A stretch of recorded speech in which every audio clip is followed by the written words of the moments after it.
Assalamu alaikum. Students, hopefully all of you are doing well. This is your biology lecture. The topic of our today's lecture is famine, the major cause of malnutrition. So students, आज के इस lecture में हम famine के बारे में पढ़ेंगे. Famine का मीनिंग है कहत. अगर हम फेमाइन की डेफिनेशन को देखें, so it is like this. Famine means the lack of enough food to feed all people living in an area. Famine का मीनिंग ये है कि एक ख़ास एरिया के अंदर जब खुराक की कमी हो, वहाँ पर मौजूद लोगों को फीड करने के लिए तो उस खुराक की कमी को फेमाइन बोलते हैं, कहत बोलते हैं. The most terrible famines of the 20th century are the Ethiopian famine.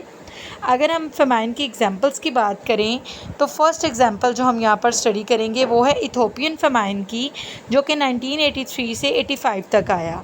Ethiopia एक कंट्री का नाम है जो कि बरआज़म अफ्रीका में मौजूद है. यहाँ पर एक मेजर फेमाइन आया था जिसकी ड्यूरेशन 1983 से 85 तक की थी. सेकंड वन है नॉर्थ कोरियन फेमाइन, जो कि 1990s में आया था.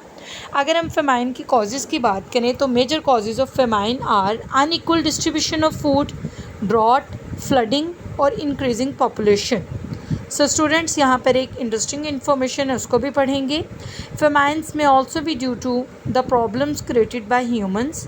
फेमाइंस जो हैं वो ह्यूमन बीइंग्स की कॉज की हुई प्रॉब्लम्स की वजह से भी हो सकते हैं, जैसे कि वॉर्स हैं एंड रॉन्ग इकोनॉमिक पॉलिसीज़ हैं. नेक्स्ट वन हम स्टडी करेंगे कॉजेज़ को जो कि फेमाइन कॉज करती हैं. फर्स्ट वन है unequal distribution of food. The achievements in science have enabled human beings to produce better food in terms of quality and quantity.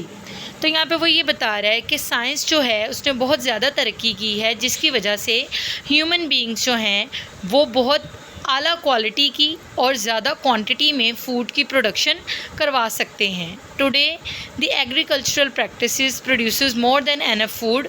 आजकल एग्रीकल्चरल प्रैक्टिसेस ज़रूरत से ज़्यादा खुराक प्रोड्यूस करवा सकती हैं.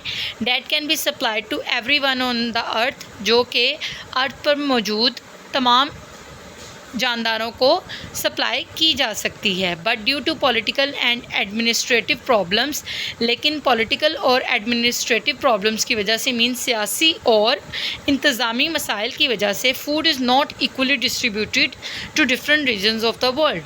खुराक जो है वो बहुत सारे एरियाज़ के अंदर इक्वली डिस्ट्रीब्यूट नहीं होती. मीन्स खुराक की अनइक्वल डिस्ट्रीब्यूशन होती है, गैर मसावी डिस्ट्रीब्यूशन होती है. The result is that there is always surplus food in countries, जिसके नतीजे में बहुत सारी कंट्रीज़ ऐसी हैं जहाँ पर सरप्लस फूड मौजूद होती है. सरप्लस फूड का मतलब है इजाफी खुराक मौजूद होती है, जैसे कि अमेरिका है, यूके है और कनाडा है. जबकि सेम टाइम पे बहुत सारे कंट्रीज़ ऐसे हैं जहाँ पर खुराक जो है वो मौजूद नहीं होती या खुराक की कमी होती है, जैसे कि इथोपिया है, यहाँ पे सोमालिया है. So students, next one cause है drought. A drought is a period of time when there is not enough water to support agricultural and human needs. Drought बोलते हैं खुश्क साली को. ये एक ऐसा टाइम पीरियड होता है जहाँ पर enough water मौजूद नहीं होता एग्रीकल्चरल फील्ड को सपोर्ट करने के लिए और ह्यूमन बीइंग्स की जो रिक्वायरमेंट्स हैं, जो उनकी ज़रूरियात हैं, उनको पूरा करने के लिए. Drought is usually due to a long period of below normal rainfall.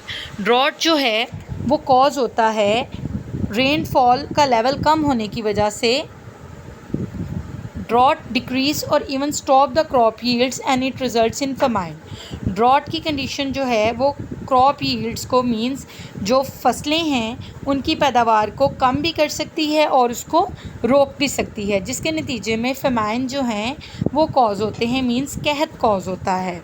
यहाँ पर एक इंटरेस्टिंग इन्फॉर्मेशन है जिसको स्टडी करेंगे.